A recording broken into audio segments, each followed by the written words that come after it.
Chapter 5, Teaching a Professional Commitment. Here we go.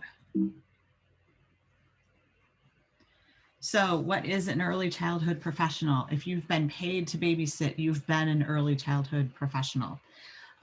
Early childhood professionals are people who work with young children in a capacity where they are helping children grow, learn, develop. So they're promoting young children's cognitive, emotional, and physical development and learning. Part of cognitive, so the domains of development that we talk about are often physical, emotional, cognitive.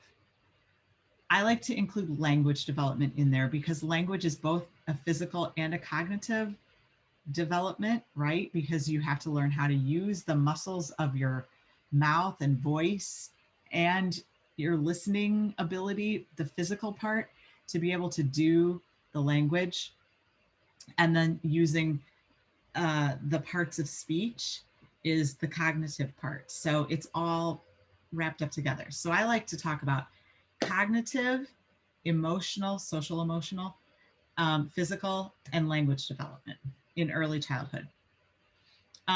You are working with families, right? Early childhood professionals are working with children's families, the people who are important in their lives, in children's lives, the people who take care of them. And you need to build good relationships with them. Early childhood professionals are people who observe, document, and assess to help young children and their families. They promote positive teaching and learning for young children, work with families and other professionals to ensure children receive early intervention services when needed, and identify and conduct themselves as members of the early childhood profession, right? So all of the things that, you're an early childhood professional if you're paid to babysit a baby, but there's a lot more to being a professional than just receiving money for it. So let's talk about what that means. First of all, let's talk about how the profession is changing. It's become more professional over the years, over the last 30, 40, 50 maybe years. We know that people who work with young children need educational backgrounds and experience to be high quality professionals. We know that there's increased scientific knowledge about the way children develop, which early childhood professionals need to know and understand. There's much more research and observation of young children that is part of the practices that we do. So the practices that we teach you, that you learn sort of by experience, are based in research. Research shows that high quality early education, a high quality early childhood experience has a lasting and very important impact on children and their lives as they grow.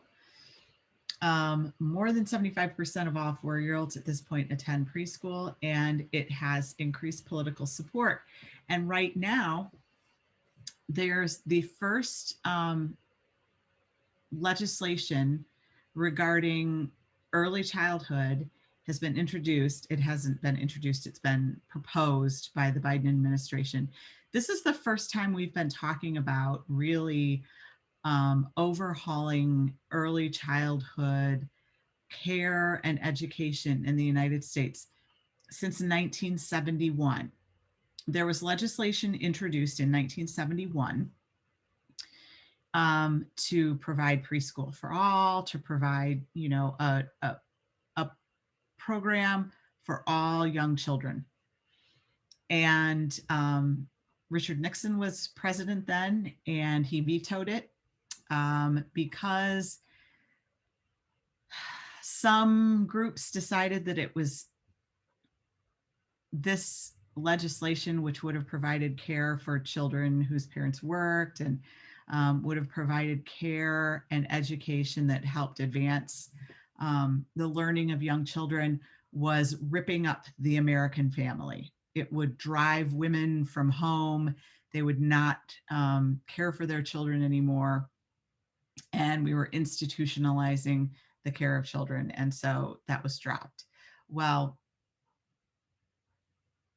I mean, I have feelings about that. So we're 50 years behind where we need to be. Okay, so how do we support children's development and learning? The National Association for the Education of Young Children, or NAEYC, has standards for early childhood professional preparation programs. And there are 6 standards: promoting child development and learning, building family and community relationships, observing, documenting, and assessing and supporting young children and their families, using developmentally appropriate practices, using content knowledge to build meaningful curriculum, and identifying as a professional. So, what is child development? What influences it? Why is it important that early childhood professionals know and understand child development? It's important to know the people that you're working with. It's important to know what you do, how they learn, how what you do impacts their learning and development. So, a base understanding of child development. Children don't learn and understand things the same way as adults. And so it's very important that anyone who's working with young children has a good background in child development, right? We know that babies generally crawl before they walk. We know that babies and toddlers make sounds before they make words. We know that generally the first letter that a child recognizes is A, or the first letter of his or her name. These are things that we know. We know that children develop in stages. We know that children have different understandings of the world around them than we do. And if we're going to work effectively and professionally with young children, we need to have that knowledge in our, in our back pocket so that we can come up with the best practices to work with them.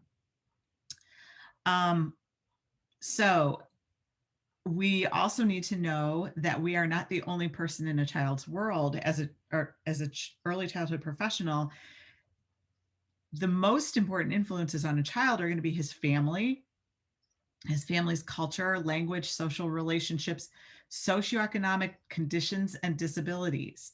So these are things that make a difference about how children develop and how children relate with others around them. So it's important that we know these things in order to help children and their families. Special education. We need to know about what are things to look for in child development. So what are things that we need to see that may cue us into, hey, this is a kid who could maybe use some intervention. Maybe this is a child who has a little trouble developing their language skills. What can we do to help them? Maybe this child is a little delayed in his or her motor skills. What can we do to help them? These are things that we need to know as early childhood professionals, and things that impact how children develop and learn in our care. Developmentally appropriate practice. We'll learn a lot about, we talk about this a lot. This is basically making sure that you understand at a base level how general child development works, how children generally develop. And then you want to look at, this is specifically when you are developing things to do in your classroom, you want to look at what fits with the development of your classroom. So if I have 3-year-olds, am I going to give them, knitting needles and bricks and do some sort of project with that?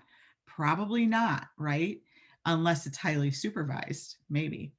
But knowing the developmental level of 3-year-olds and then knowing the developmental level of all the 3-year-olds in your class, And then looking at the culture that surrounds your classroom.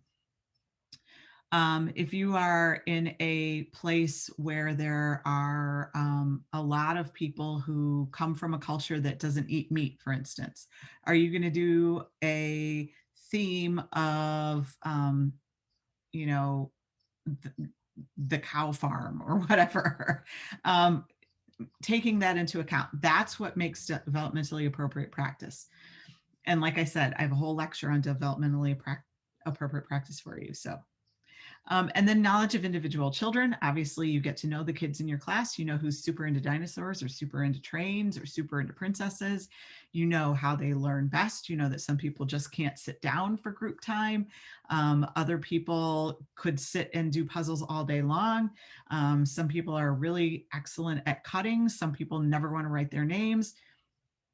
And just knowing as much as you can about each individual child. And then creating healthy, respectful, supportive, and challenging learning environments. You want to challenge every kid that you have, but you also want to support them and nurture them and be respectful of them. That's what learning, almost like that's what being a human is all about, but specifically early childhood, you need to keep pushing them, right? But you also need to be there to support them and to help them and to just be there for them when they need you. Okay, building family and community relationships. We will talk about this a little bit later on in the semester as well, but it boils down to this. You need to respect children and their families. Families, many times, you are the first person that is not a family member that family is leaving their child with, right? Especially if you're working with infants and toddlers, that child may never have been away from mom and dad and grandma and grandpa before. You're the first stranger that this child is being left with. And that's hard for a kid, but it's super duper hard on a parent. It's harder on a parent than it is on a kid because a kid doesn't know what to expect. And a parent has all of these like nightmare scenarios in their head when they're dropping their child off for you. Sometimes, and I've had this before, a child will never have been out of the room, like never been in another room than his or her mother when they come to your facility for the first time to be dropped off to spend the day, right? So they've never been out of the room. I had a parent, a mom, who told me that for the first, this was probably a 15-month-old that came to us. For the first 15 months of that child's life, they were never not in a room together. That baby went to the bathroom with her. That baby was in the shower, in the bathroom when she took a shower. That baby slept in their room. I mean, and then one day she's going to drop that kid off and it's going to be easy for everybody? No. So your job is to respect that, to understand that, and to work with that. And that is, all of the culture and beliefs, not just about being away for the first time, about, we don't eat anything that has gelatin in it. So we need to look at the snack program at school and make sure that we're not doing that. All of the cultural issues that we need to understand and work with. And part of that is making a comfortable and safe space for families to share their culture with you so that you understand it and have the background to help make sure that your place is a respectful place for their culture. Respecting their time and resources. Some parents have all the time in the world to help you out, to volunteer, to bake cookies or work on projects or whatever. Some don't have any time at all. Some need to run in and pick up their child and run out. They've got too many other things in their life. So you need to be conscious of that. You need to, if you're having parent-teacher conferences, they need to be scheduled at times when parents are available, not just when you're available. Respecting the family's knowledge of the child. I don't know how many times I had a parent-teacher conference where what the parents told me about the child was very different from my understanding of the child at school.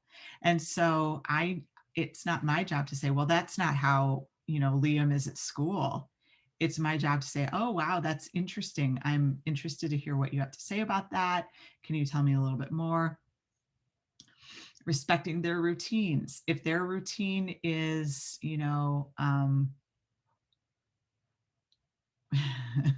this one gets tough sometimes. I had a family who our day started at 8:30 and they never brought their child in before 10 because they all stayed up late at night. Well, that's fine in preschool, but it's not going to work for kindergarten. And so we talked about how maybe we needed to work on that as we finished out preschool going into kindergarten. And then provide information and expectations. Many children or many parents, this is their first opportunity to work with a child from the beginning, right? So they don't know how child development works. They don't know that you can't expect a 2-year-old to clean up after themselves, especially if you're not helping them. It's just a thing that a lot of people don't really know or understand. And most of the frustration that children or that parents have or families have about dealing with their children is based on a misunderstanding of child development, right? So one of our jobs as early childhood professionals is to teach families what we know and what works for us and to help them understand what it's going to be like to have a 3-year-old. What are the things that 3-year-olds do? And help them also find the resources that they need for better understanding of child development. Another thing that early childhood professionals do is observe, document, assess to support young children and families. One of the most important jobs of an early childhood professional is to be able to take a long view of a child's development so you can see if there are issues or concerns that you need to talk to the families about.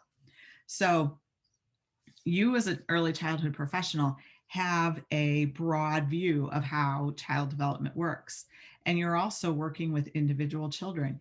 And you know when you see a child who has some sort of developmental delay or has some sort of issue or concern that maybe we need to talk to the parents about.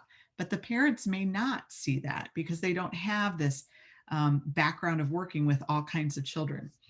So what you need to do is make sure you're observing all of your kids in your care all the time, collecting information about their development, their learning, their behavior, their academic progress. Do we need to look at interventions? How are they doing? And then that also helps you make decisions about developing activities for your children. So we've watched all of these kids who are 4-year-olds who know most of their letters. So maybe do we need to spend a little bit more time on letters? Is there a better way for us to relate them to letters to help them understand? And then communicate with parents what do they perceive? What are they seeing? What do they understand? What are their experiences? Tell them what you're seeing. Ask them what they see. See if it meshes, and then talk about what do we need to do? What do you want us to do about this thing? Are you concerned that Connor isn't rolling over yet? Do you think we need to work on that at school? How can we help you? Okay, developmentally effective approaches and the early childhood professional. So developmentally effective approaches, you need to use developmentally effective approaches to connect with children and families, meaning you want to have responsive relationships. And you do this by being positive, by being engaged, by being respectful, right? So that's what you need to do. You need to meet families where they are and talk to them in language that they understand, while also helping them see what you're doing and understand what you're doing is important and professional. Using content knowledge to build meaningful curriculum. So in preschool, in early childhood, from infant, toddler, all the way up through third grade, we have content areas, but they're really sort of blending into the everyday play and learning experiences that we have. What you need to know is what is developmentally appropriate for a child to know and understand at their age or developmental level. So language and literacy, clearly you're not going to have toddlers who you're giving chapter books to. You're not going to be doing building electrical currents with 4-year-olds. You might be showing them how they work, and you might be, doing it in the classroom with them, but you're not going to just give them a bunch of wires and batteries and say, hey, have fun.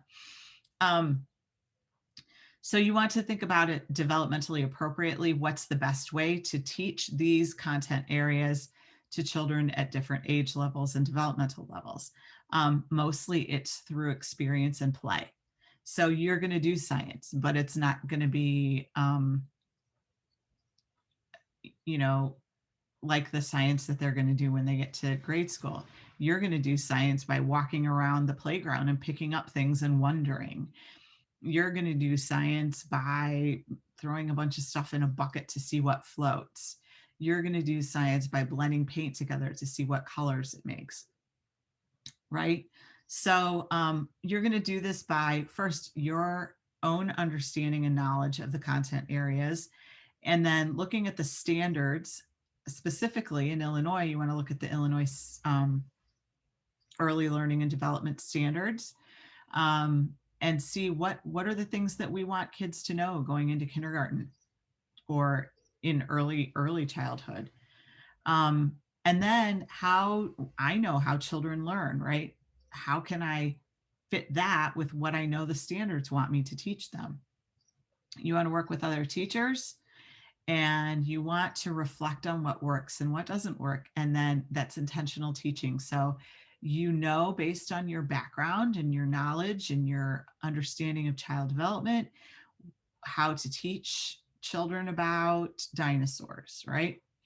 And then you do that, and then you look back and go, okay, what worked and what didn't work? And you change it. So it's a cycle that goes around and around and around.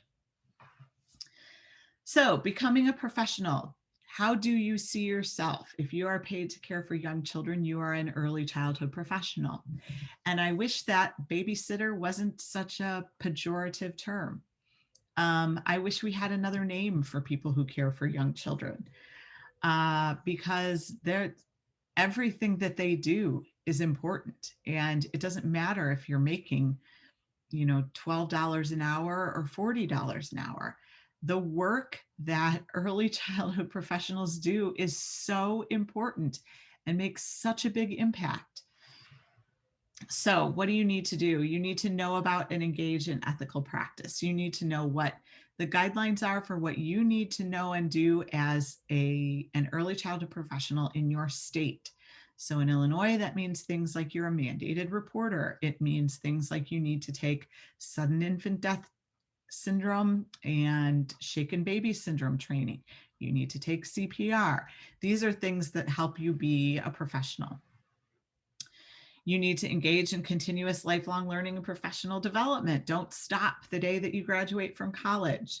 You need to continue reading journals and visiting the NACCE website and taking classes, doing your professional development, because things change. We're a research-based field now. And so the things that we thought were maybe the right thing to do may change over time. Collaborate with your colleagues, parents, families, and community partners, right? The best people to help you are other people that know about kids and that know about your kids. Engage in reflective practice. What am I doing right? What am I not doing right? What's working? What's not working? How do I feel at the end of the day and why? And advocate on behalf of children, families, and the profession. Be an advocate for yourself, the kids that you work with, the families that you work with, and your colleagues in the profession.